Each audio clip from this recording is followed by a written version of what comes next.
Off we go. Stream number 2 on Halloween. It's the 31st of October. Great to be with you guys today, just before 4 o'clock. I hope you have awesome weekends planned. I know it's a full weekend, if you will, at least for Sarah and I. I know we feel like that, just being that, 5-6 months of the year, weekends are sliced in half with all-day work events that is an NFL game day. So I know I'm looking forward to a little bit more of a normal off-season weekend, if you will, and the chance to obviously sit down and maybe do a little bit of rotting on the couch on Sunday and Red Zone and all that good stuff. But appreciate you guys for being with me. If you could like the video, subscribe, hit that notification bell, consider becoming a channel member or gift-giving membership. The guest lines are open. Waiting room's already packed and it in. So looking forward to that. And here's my question today. My question today for you is pretty simple. You a believer right now? Ravens are winners of 2 in a row. They're 3-5. They haven't exactly beaten quality opponents. Miami is directionless and just fired its general manager, who had been with the organization since 2000.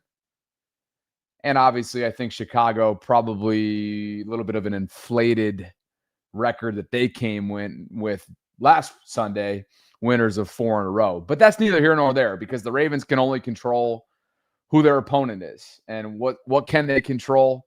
Well, they have a very favorable schedule, as we know, over the next few weeks. They're leading into their mini bye. They'll travel next weekend to the Minnesota Vikings. J.J. McCarthy will likely be the starting quarterback.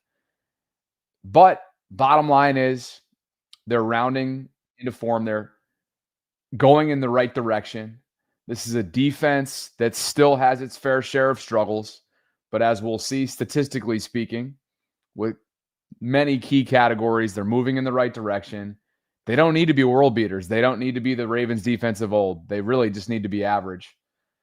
Because when Lamar is back, you already know, not only do the Ravens have a chance, but Vegas knows that Lamar is back. And yet again, for whatever it's worth, the odds are in Baltimore's favor, and they continue to trend in that direction. In terms of winning the AFC North, minus 140. Ravens lead the way. Pittsburgh plus 185. Cincy plus 750. Cleveland, well, they're in trouble. We know that.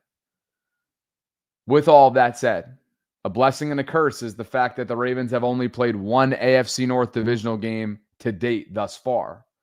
The blessing in that, it's wide open. The curse is that you just never know what happens in AFC North football. And I got to tell you, before we dive into the content, I'd like to officially welcome Save Day and his sorry troll ass to join me today. You're going to catch my PKB, Fat Country Boy wrath on this Friday, because I've only got about 5 hours. I'm jacked up on Celsius. I may even be fired up for my guy Bear, the 6-foot, 250-plus pound 7th grader who's competing for a 7th grade championship this weekend. Let's go, Bear. Where you at? But Save Day, the guest line access is right there. And I'm early today, and I got time. It's well before 4 o'clock. This thing was scheduled for 4. Now you're scheduled to come inside this vault with no 60-second timer to save your sorry ass. I look forward to seeing you in a couple minutes. And Will and Richard, you guys are on deck. Bottom line is the Ravens are in great position. I'm not sold yet, and you guys know why, because you probably have been watching the vault. But I like the direction in which they're headed. I like what I'm seeing, particularly given some of the developments of rookies becoming contributors. The fact that Lamar is back and didn't even have to use those extra gears. Think about that. Lamar did what he did last night on a night where I would think he's never going to tell you. He admitted to some rust. He hadn't played in over 30 days. But on a night where they barely even had to call on Lamar, and yet he just torches Miami. And I get it. Dolphins are going nowhere fast, but they're getting paid too. 18 of 23, 204 yards, 4 touchdowns, a quarterback rating of 143.2, no turnovers. Ravens are breathing new life. And when he's out there, they got a fighting chance. They go from a top 5, I should say bottom 5 team without Lamar to a contender with Lamar. They got more to There's more to be said, more to be done in order to lock that in as official contender status. And we all know that moving forward, but it's night and day. And when you have 8, you have a chance. He's got the highest passer rating in a quarterback's first 5 games of a season all time at 136.7. 14 touchdowns, 1 interception, 55 touchdowns, 5 interceptions over the last 2 years. He's balling. And he joined elite company last night. 72 wins in his first 100 starts. That has him on a list of some pretty elite company with the Mahomes, the Bradys, the Staubachs, the Stablers of the world. That's where Lamar finds himself. An iconic list for an iconic player who, again, I don't think was anywhere near 100% last night. Particularly, I think it's obvious when he got tripped up on that scramble play. Roquan Smith never stopped believing. Who we are, but I've never had any doubt in my mind on who we are, and I've said it weeks ago. Like, I'm an optimist myself, and just each and every guy know the process that each and every guy thought through and knew where we were going to be, and we knew we was going to be in this position on like how we were going to respond after the bye, and I feel like we're showing exactly how we're responding, and it's just part of the process. This is just 2, and we're on our way to many more. All right, Agent Zero. We'll see if the defense continues to trend in the direction that these numbers right here suggest that they are over the last few weeks. Granted, I liked what Evan had to say in the form of a super chat on the vault earlier this afternoon. We know that the first 5 weeks, they were banged up from some of these numbers. So, no Roquan. Marlon missed some time. He had injuries all across the board, including Ricard. But I know it's on the offensive side of the ball, and we're looking at a defensive metric right now. So, weeks 1 through 5, 35.4 points per game allowed. I mean, just the worst scoring defense out there across the league. They gave up over 408 yards per game total, over 262 through the air, over 146 on the ground, and just 2 takeaways weeks 1 through 5. And since the addition of Alohi Gilman, you see the numbers on the right-hand side of the screen. And I'm not saying that Alohi's been perfect. He's got to be better in space. He's got to be a more polished tackler. We get that. But that doesn't take away from what I think's become undeniable that he's brought to this team overnight. And that's a sense of savvy, communication experience, running mate, track record with Kyle Hamilton, and somebody that can be a ball hawk and bring a level of calm to what's been an otherwise tumultuous season so far for Zach Orr's group. Alohi's also been pretty darn likable in his media sessions as well, including last night. Getting 2 wins in 10 days is obviously huge for the confidence of the team. But just as a whole, the mentality, getting back that mentality to winning. Obviously, I came in at a weird time, and I wasn't able to experience the first chapter. But it's been cool to be here and see everyone shifting their mindset to winning football, which is what is ingrained in this place. And I'm just happy to be a part of it and just be a person that can help and contribute the best that I can. I mean, the NFL is a crazy game. It's a crazy business to be a part of. One day you'll be on the West Coast, the next day you can be on the East Coast. And I'm just happy to be a part of this team. It has a winning culture. Coach Harbaugh and the rest of the staff do a great job. And I'm just going to focus on what I got to do to be the best version of myself. And if it's being around the ball constantly, giving good energy, be a patrol guy back there, that's what I'm going to do. And, I just can't wait for the future. It's like riding a bike. It's like two homeboys playing pickup at the YMCA. So me and K-Ham just picked up where we left off. We obviously connect on a different level because we have some experiences together. We're similar personalities. I don't know if it's the Notre Dame in us, but, that connection is easy. And I'm just happy to be around him. He's one of the best, if not the best guy in the league. And to be around him, to make plays with him, I'm just having a blast doing it. Was the young freshman, and I was a senior. So I've seen him grow and develop. I helped him in a way to get to that place, but not taking the credit. He is who he is. But I think we're just like-minded people. The way that we approach the game, the way that we talk, communicate. And he's a calm-mannered, confident, flying around guy, and I feel like I'm the same way. So when you have that too, the chemistry on the field is easy. And I played with a bunch of different safeties, but being out there with him, man, it's got to be one of the best to be around because it's easy. He makes the game easy. We do it for each other. We help each other out, and it shows on the field. More to work on, more to polish up. But again, going in the right direction. You got a mini bye. This team can get even more healthier than it already is right now in terms of players that actually have the potential of keeping themselves available, right? Not the Namdis and the Taviuses and the Broderick's, who are all going to be down, if not down for the rest of the year, but significant time. But this is encouraging. I'm not there yet.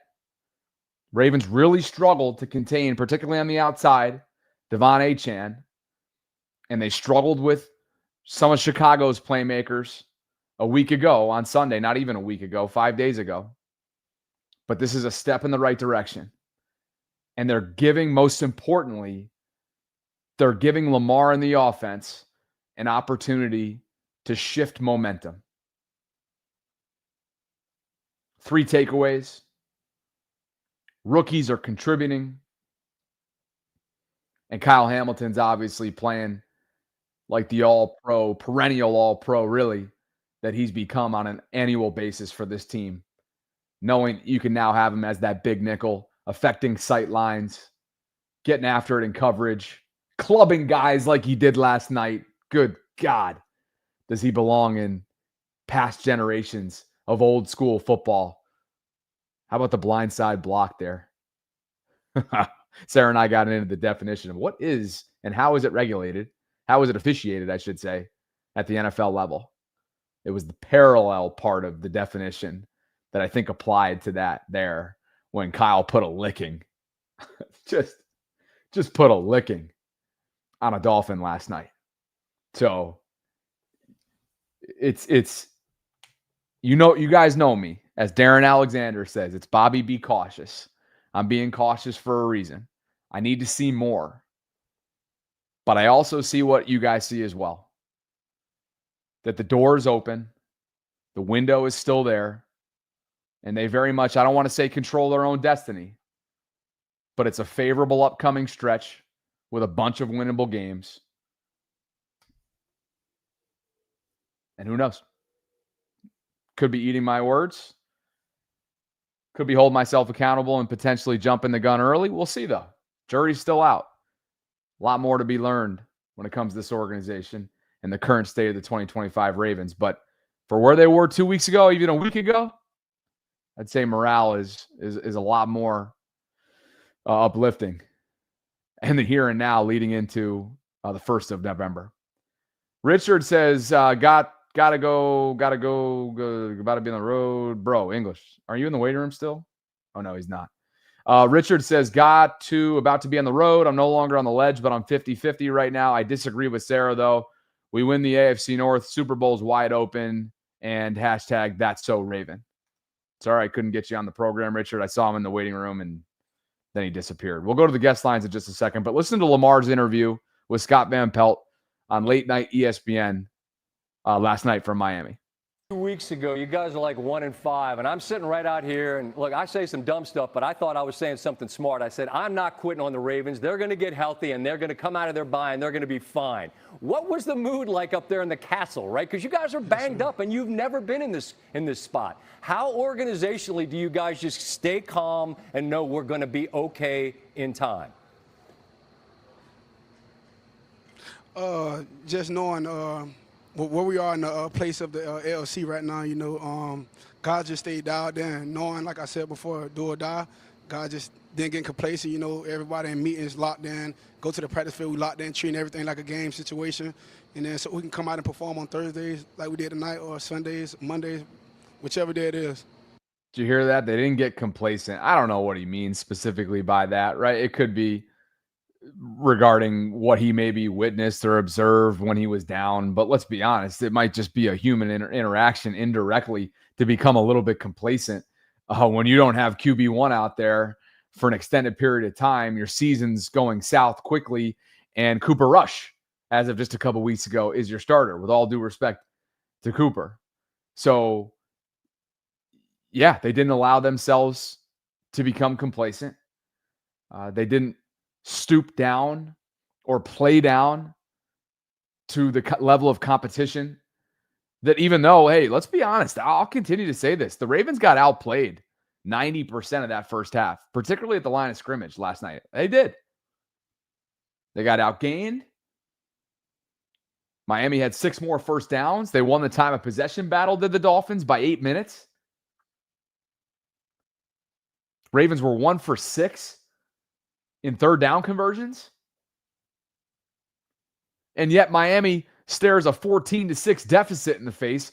A lot of that has to do with red zone issues, a missed field goal. I mean, they were terrible last night, right? Terrible in terms of the stuff that's got to be guaranteed to win football games. But the stuff that you absolutely need that's a non-negotiable is battle in the trenches. And that's something that I thought Miami through 2 quarters, I thought they had the upper hand on the Ravens. Not just because of the numbers, but because of what I watched. Pat Ricard, 42, back for his second game since that calf injury. Man, he got knocked on his ass. I couldn't believe it. Hopefully that has more to do with just where he's at in his ramp-up process, having missed, the first couple months of this season with that calf setback. But I think we all were kind of like, what are we seeing? What did we just see right now? So again, you saw it against Chicago. You've now seen it against the Miami team. Chicago, I think they're pretenders. Miami's going nowhere fast. Ravens did what they were supposed to do against these teams in terms of finding a way to win. But I can't sit here yet and get lost in the sauce and allow myself to go down the naive route maybe of believing that this team is capable of consistent 4-quarter football against the AFC elites. I'm not there yet. But I'm acutely aware of the deadline coming up on the 4th. That's this coming Tuesday. I'm acutely aware of this trend that's starting to form with the addition of a Lohi Gilman. I'm acutely aware of Kyle Hamilton playing at perhaps a DPOY, although it's hard to be a defensive player of the year candidate, all due respect to Kyle, when you have a defense that ranks where it does so far through an 8-game sample size. But individually, he's playing exceptionally well, and he's so fun to watch. And he's probably going to be Canton bound one day. So I'm acutely aware of that. I'm acutely aware that Lamar is back. I'm acutely aware that the tight ends have barely been involved up until the last couple of weeks.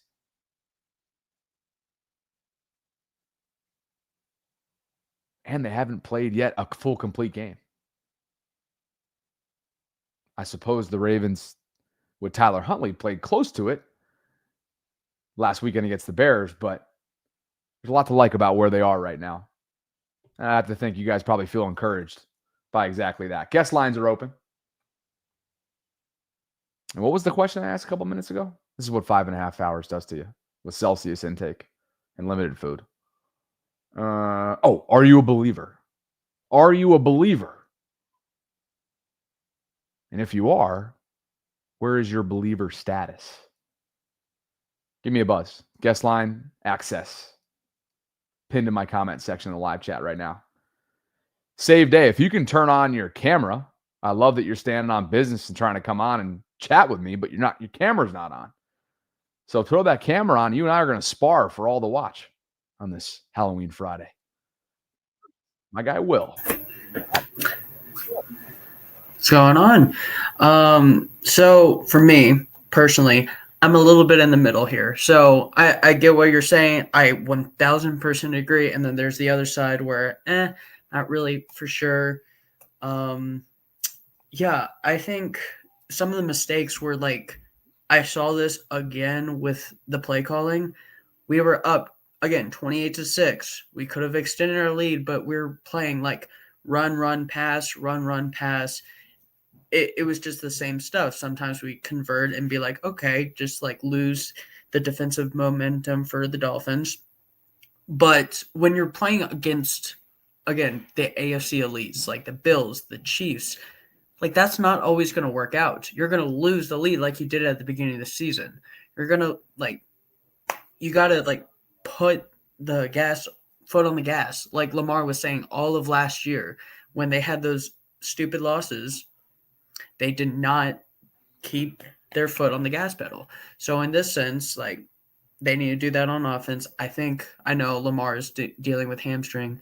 I think he can also needs to get out of the pocket when not seeing some reads, which he was scrambling around because again, that's Lamar for you. He's going to do that and make a play, but I don't know. I think he should scramble some, and then we just got to limit QB still because then again, we gave up over 250 yards to Tua, and Tua hasn't been playing that great. So, Tua coughs up the ball. He gets the ball out of his hand quickly. He's an accurate thrower of the football for the most part. He is a high-level processor, but he's turnover prone, and we saw that last night, and we've seen that throughout his career, really. Obviously, it's really hard when you get your wide receiver one out for the year. Tyreek Hill completely changes last night. I don't know if it changes the outcome, but it completely changes just the way that defense had to take into account for his presence.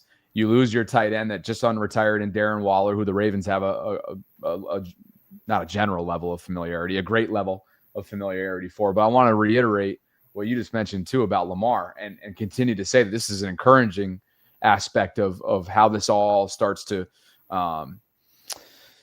form together for the Ravens. So, you get the mini bye. Obviously, this was his first game yesterday in 30 plus days.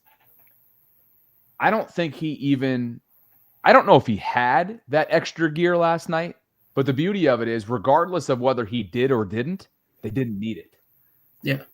And that might be one of the most encouraging parts about knowing that Lamar is not 100%, had rust that he himself admitted to post-game, and yet they still handily beat a team that, it's a lowly team that's probably going to be picking somewhere in the top 10 when it's all said and done. And the fact that he had one carry in the first half, which was on an option, and then 5 total for 14 yards, and he got caught, obviously, on that one rush. I think that was like a 13-yard run of his. Yeah. And we know that Lamar at 100%, he's taken out of the house. He's in the dust. Yeah, he's in the dust. He's caught grasping for straws on that. So I don't know if he's going to again be, just given the severity of the hamstring and it's the first time that he's ever dealt with it before. I don't know whether or not he's going to be 100% again this year. Yeah. But what you saw last night was, even if he isn't mobility-wise, he's still capable of beating you through the air as he's been for years now. And I think that's an encouraging sign.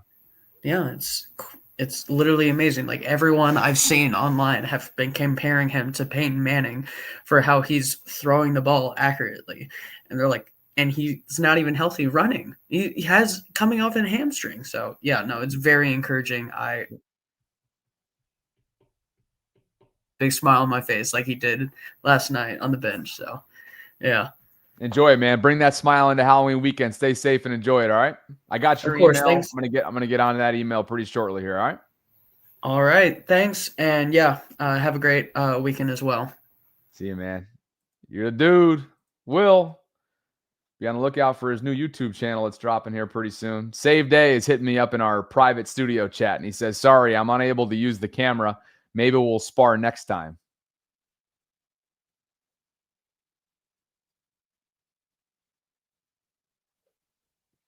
Boo! Turn your goddamn camera on. You just don't want this smoke. Tell me the truth. Jordan Brooks, Dolphins linebacker, post-game last night. I mean, I thought they had a decent game, but a lot of that came towards the end of the game. Game was out of reach, a lot of garbage time, to be honest with you. I felt like we played well defensively in the first half, but like I said, turnovers, that kills you. Not capitalizing, not scoring when we could, giving them the ball back, giving them an extra set of downs. Players like that, they're going to find a way to get in the end zone. So we got to capitalize when we got the chance to and play complementary football. You mentioned the run game, the first half, as David said, it was really well. The run defense, what kind of happened in the second? Like I said, he got a lot of his yards in the garbage time. Dejected Jordan Brooks. He's a talented player, guys. He's a talented player. I think he came into last night as the leading tackler across the league. But you heard him there, right? He's asked about Lamar and the Ravens' performance, and Derek too. Quote, I thought they had a decent game, but a lot of that came towards the end of the game. Game was out of reach, a lot of garbage time, to be honest with you. Obviously, you got to play all 4 quarters. But reality is, if we're talking about the first half, I've already kind of talked about this. Miami outgained the Ravens pretty handily, well over 100 yards difference. They tallied 6 more first downs. They dominated the time of possession. They won the line of scrimmage, and they held the Ravens to 1 of 6 in third down conversions, yet still stared an 8-point deficit in the face. That's got to be demoralizing. And then the Ravens got the ball out of the half, and what do you think they did? Exactly what they did in the third quarter coming out of halftime against the Bears. Attacked, methodical, explosive opening drive, and never looked back. I think Todd Monken deserves a lot of credit as a result for that and the way that they were prepared. Mike wants to know, Bobby, why does the camera need to be on for guests? Mike, listen to this one closely. Because I said so. To the guest lines we go. Julian, talk to me. Happy Halloween, my friend. What's going on? Are you a believer right now? Where are your believing levels? Oh, sorry, I had to take this thriller jacket off. But anyway, where I'm at with it, about 50-60% belief right now. Okay. I haven't given up on him.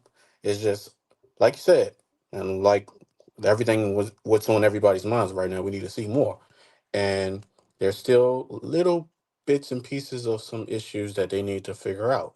Stopping the run, which is it's still a big issue. Getting pressure on the quarterback, that's another big, gigantic issue. Whether or not EDC addresses that, we don't know. But I think he, at this point, probably will address that. Whether he gets Bradley Chubb or, the Jets pass rusher Jermaine Johnson, whatever he decides to do. I mean, it has to be figured out because you can't keep going into games not shoring up that side of the field. And then Chavius Robinson, he's hurt too, so you're thin on that department as well. So getting some help in that department will definitely help this defense out a little bit more. Yeah, November 4th, 4 p.m. Eastern. I know a lot of you guys are probably like, whoa, why the hell are you not even getting on the plane with these guys leaving Miami? You might end up working with them. Their interim GM being that Greer's gone after a lifetime and then some with the organization. He was fired, or at least they parted ways mutually, whatever the hell that means, earlier today. So he was fired. That's English for he was fired. But yeah, whoever the interim GM is, I would imagine DeCosta is going to try and drum up whatever he can between now and Tuesday at 4 because they're breathing new life and they need a guy, really guys, plural, to help out that interior defensive line and their very thin outside linebacker room that we all know is thinner than thin. So yeah, and up front, I think they need to probably add maybe another body. I don't know what's going on with the Aeneas Peoples deactivations every game and the Jair Alexander thing. I don't know. They'll probably address that. Maybe they're saving him for like December or something like that. I'm not sure. I don't think they're going to trade him. I just think that it's just a big unknown with that as well. But yeah, they're in a good position. It's up to them to capitalize on everything that they have in front of them because it's right there. So they just have to capitalize on it and get some luck in the process. Maybe Pittsburgh losing a couple more games. So yeah, definitely. yeah, it's right there, which is shocking to consider that idea, knowing that they've gotten a lot of help from the division over the last week or so. And they've now ripped off a couple wins in a row with a lot more favorable opponents coming up over the next few weeks. Yeah. I mean, it's very much there. I need to see more. I need to see more consistency. And I'm waiting for an opponent to not shoot itself in the foot and see how the Ravens respond in that kind of environment because they've been gifted quite a bit, whether it be officiating gifts, which is not exactly something that Ravens fans are growing accustomed to seeing over the years, right? But the pendulum has swung, and the Ravens are getting a lot of gifts there. That phantom tripping call was strange last night. I'm sure Miami is irate over that, the way that Mike McDaniel was, and they should be. Just as a fan of the game, a fan of the game, that blows. But whatever. Yeah. I mean, it was obviously something that the Ravens were able to, capitalize on, or at least help them in the moment. But again, it's back-to-back weeks of teams that really are just far from contending in their respective conferences. And so I need to see a little bit more.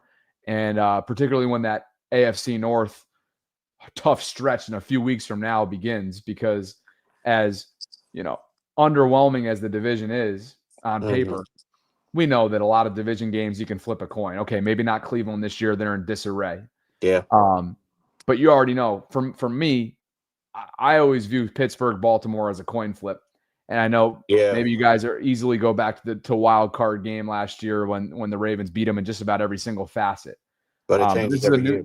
And then the Steelers have their deficiencies. I'm not sitting here, glazing up Pittsburgh and A-Rod and all that, whatever.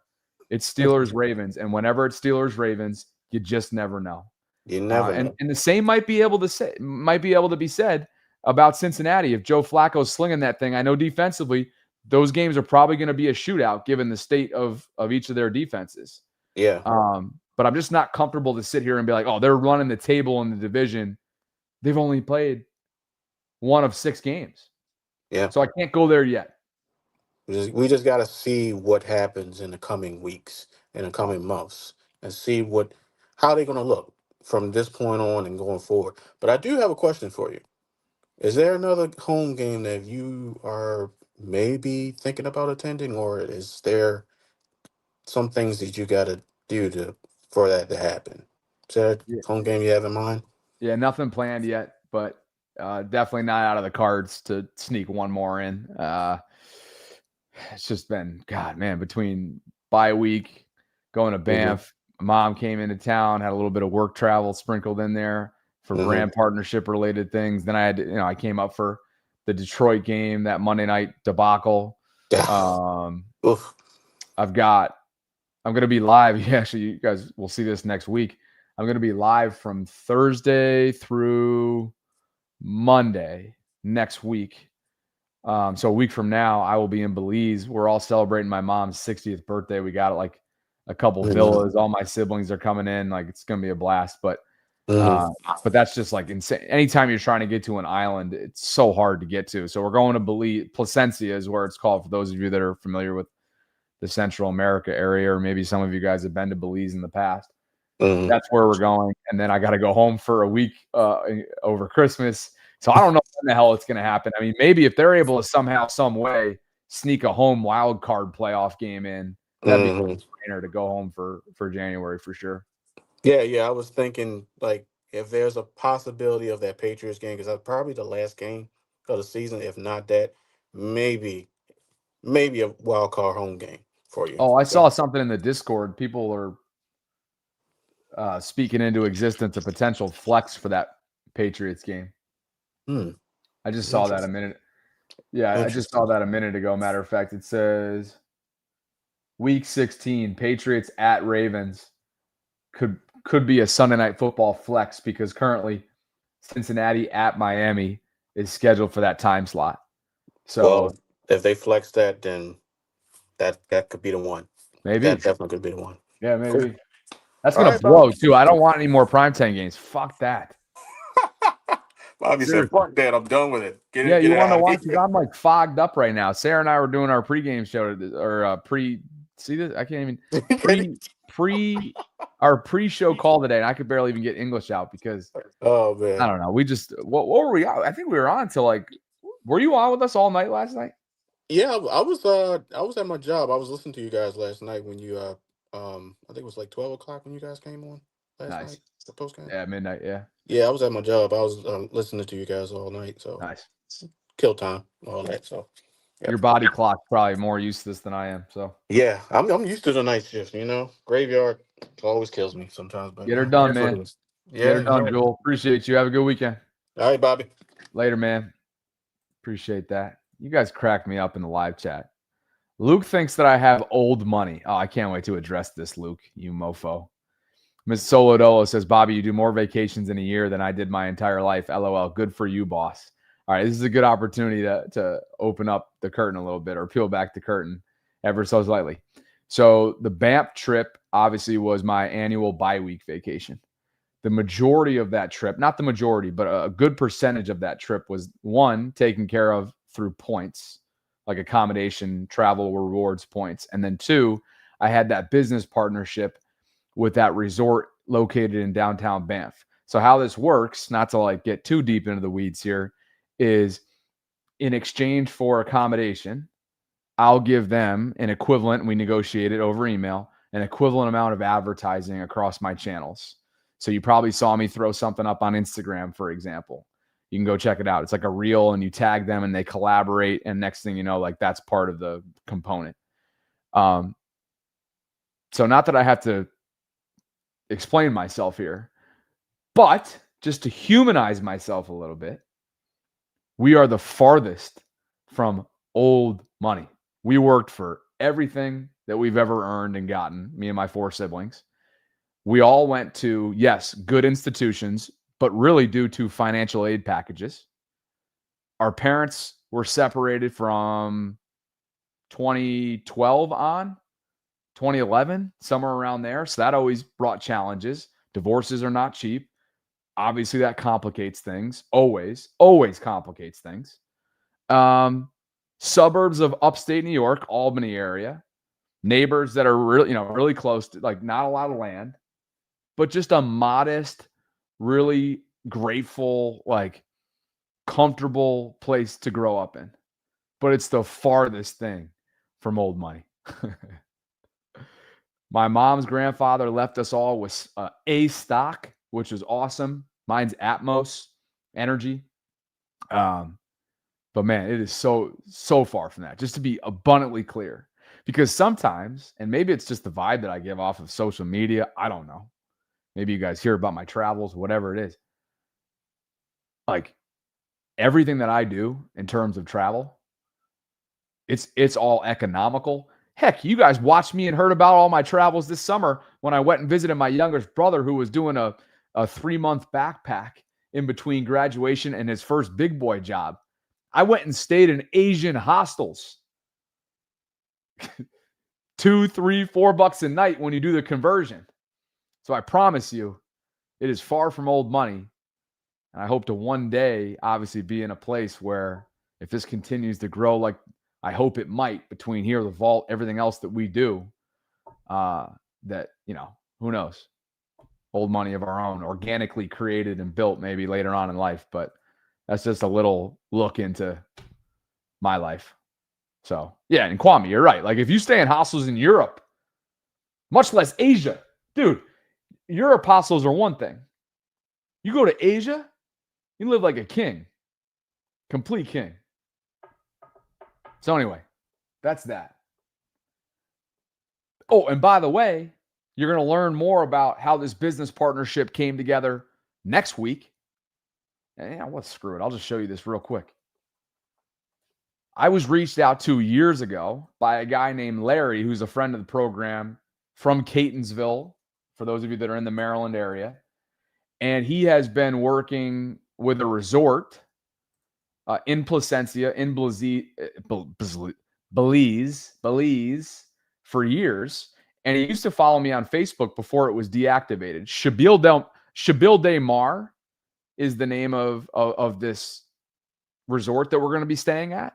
And how it works is they're handling accommodations in villa type stays.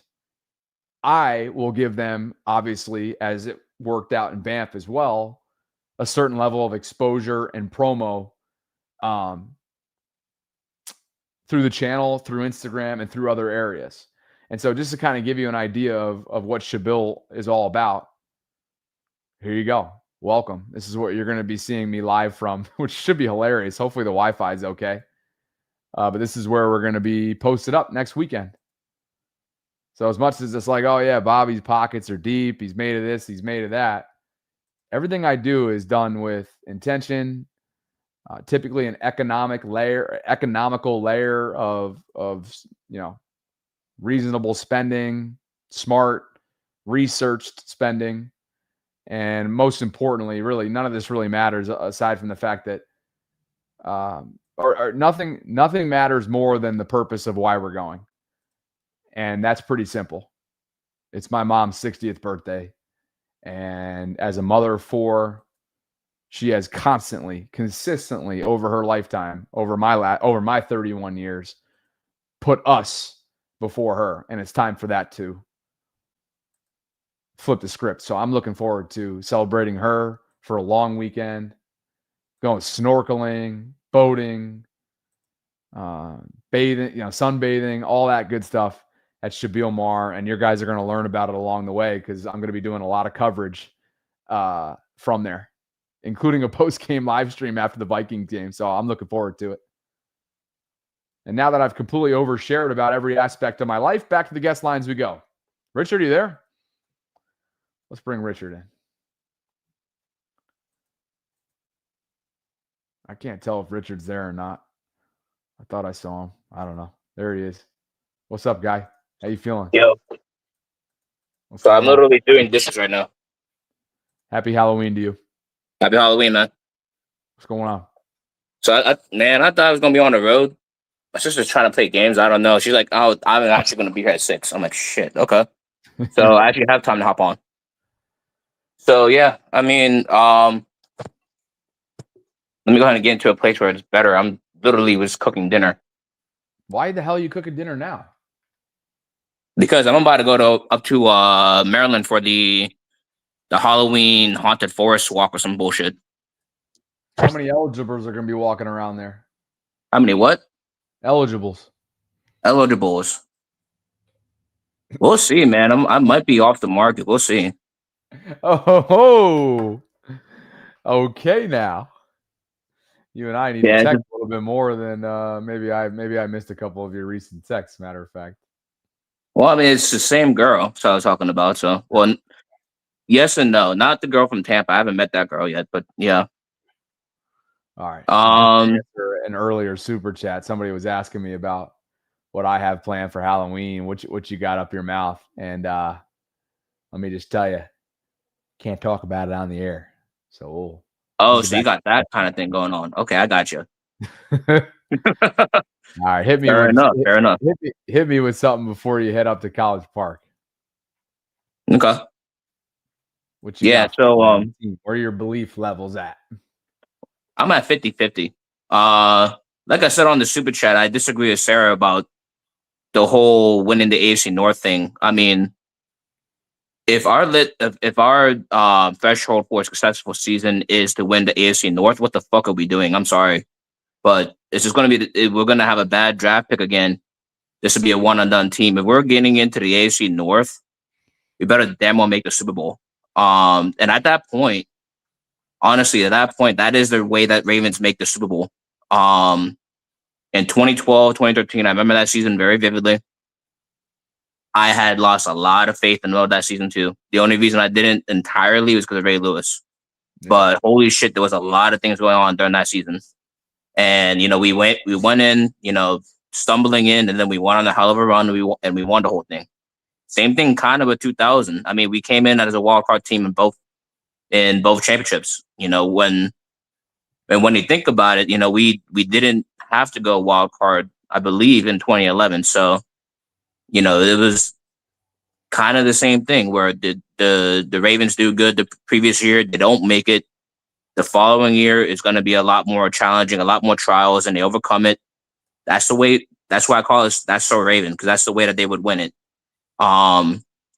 So if they end up making it to the playoffs, they better damn well make the Super Bowl. I'm going to be real pissed off at the end of the season. Yeah, that's an interesting point, right? When you solely focus all of a sudden, given their underperformance, on simply winning the division, you do kind of lose sight of what's become like almost a guarantee. Like that's been a given for years now throughout the Lamar era. And so it's almost like you have to kind of reprogram expectations. And remember, like, no. Like the division, that's a starting point. And I think sometimes in these conversations, because of the hole that they've dug themselves, it almost indirectly, maybe inadvertently, becomes like an end point. That should be a starting point. So bottom line is that's the reality of what they're living in right now because of the hole that they've now not only dug, but are digging themselves out of. They're gradually, incrementally digging themselves out of it, and they have a chance to do exactly that over the next few weeks before the AFC North play really kind of gets, tough and rugged. So appreciate you, man. Enjoy your Halloween weekend, and all right, Mr. Steady. We'll be in touch on that. We'll be in touch. All right, man. Later. Steve Loop in the house. Another dub for Tyler and the special teams. How about Jordan Stout's year, man? Jordan Stout's heading for a Pro Bowl year and a contract season, so good for him.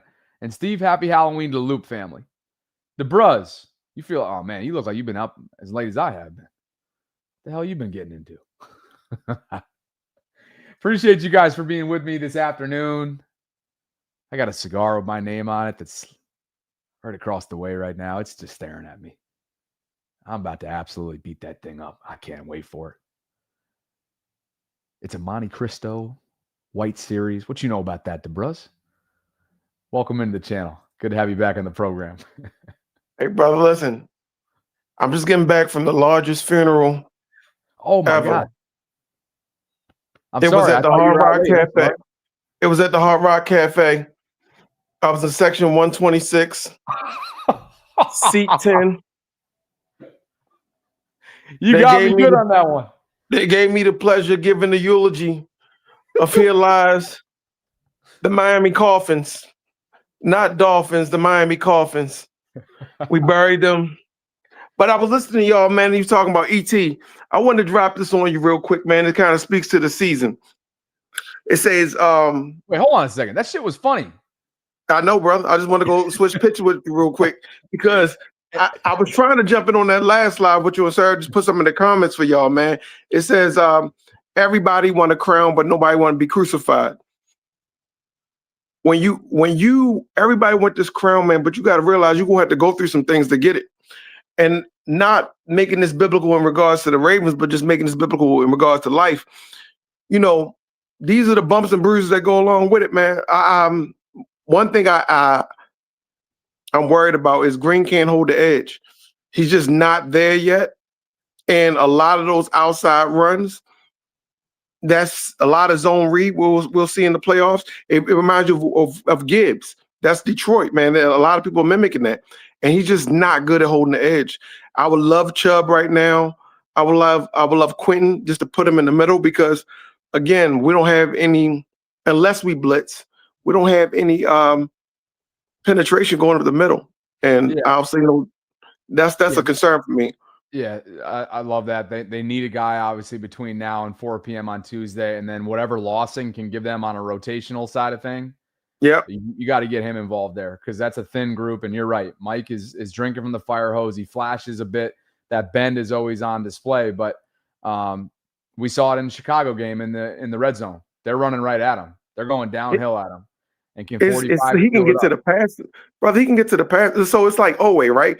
Owe could hold the edge, but he couldn't get to the passer. He wasn't great at rushing the quarterback. At least Green will give you some pressure, but holding the edge, he bites and goes upfield every time. I'm looking at it, and it was just one of those things. But I'm home, Bobby. I'm home. I know you were worried about me down in those Miami streets, being bothered by all them women. Again, I'm still representing the greatest fraternity known to man, Omega Psi Phi Fraternity Incorporated. You keep grinding, brother. I'm gonna keep donating. You keep pushing. That's how we giving it up. Absolutely exceptional call, just across the board. You had me tripping at the beginning. Bobby Goldbull showed up in the beginning of this commentary. The biggest funeral, man. That is absolutely classic. But hey, you enjoy your weekend, will you? I mean, Sunday's going to be wide open. I'm looking forward to it. Maybe one day I'll be able to share what my itinerary is about to consist of for the next 48 hours. But I am mum is the word until then, DeBruz. Yeah, bro. I appreciate you, man. Keep grinding, man. I'm proud of you. Feelings mutual. Appreciate you. Later. All right. DeBruz, that's a fantastic call right there across the board. That is just exceptional. Tom Pelissero earlier today tweeted out that there's several players that the Dolphins received trade calls on, but were unwilling to deal in recent weeks. Jalen Waddle, Jalen Phillips, Bradley Chubb, Matthew Judon, and Rasul Douglas. With them now being 2-7, having fired Greer, their longtime GM, this morning, does that change? Does that potentially change? And does any one of those players defensively become available. Jalen Phillips, Bradley Chubb, Matthew Judon, the former Raven, and Rasul Douglas. Ravens are pretty good at corner right now, but call it Phillips, Chubb, and Judon. What's your player? What's the player? Call your shot. If it's Miami solely. Of course, the Jets could be an option as well. But Phillips, Chubb, and Judon. Miami's got to be sellers. You got no other option. And the Ravens have no other option but to be buyers. Will they be yet again, much like they were in 22, much like they were in 2019? Roquan Smith and Marcus Peters, respectively, in those seasons, immediately paid dividends. Chubb is the obvious one. What's the most realistic? Given the way the Ravens tend to do business. Probably Judon.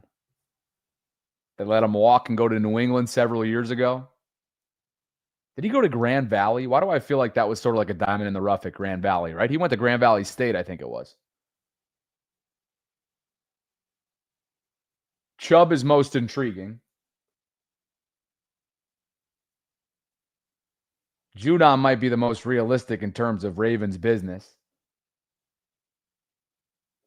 Phillips might be the most useful.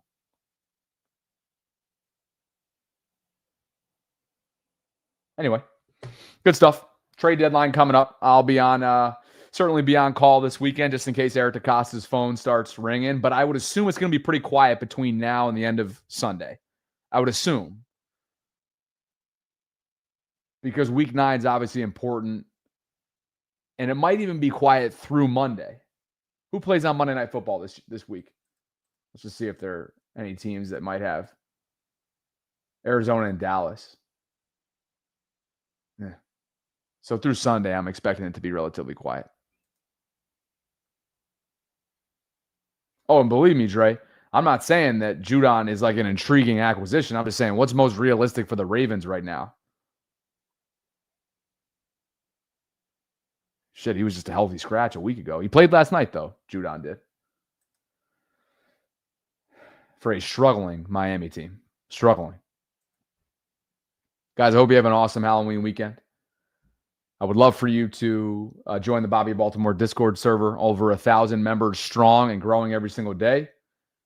The free access link to join, pinned in my comment section right now in the live chat. All right. Thanks, guys. Have an awesome Halloween weekend. I'll open up about my itinerary perhaps in the coming weeks. But until then, I'm not going to shoot myself in the foot. Enjoy it. A lot of romantic updates to come. I'll catch up with you guys soon. Mum is the word. Bye-bye.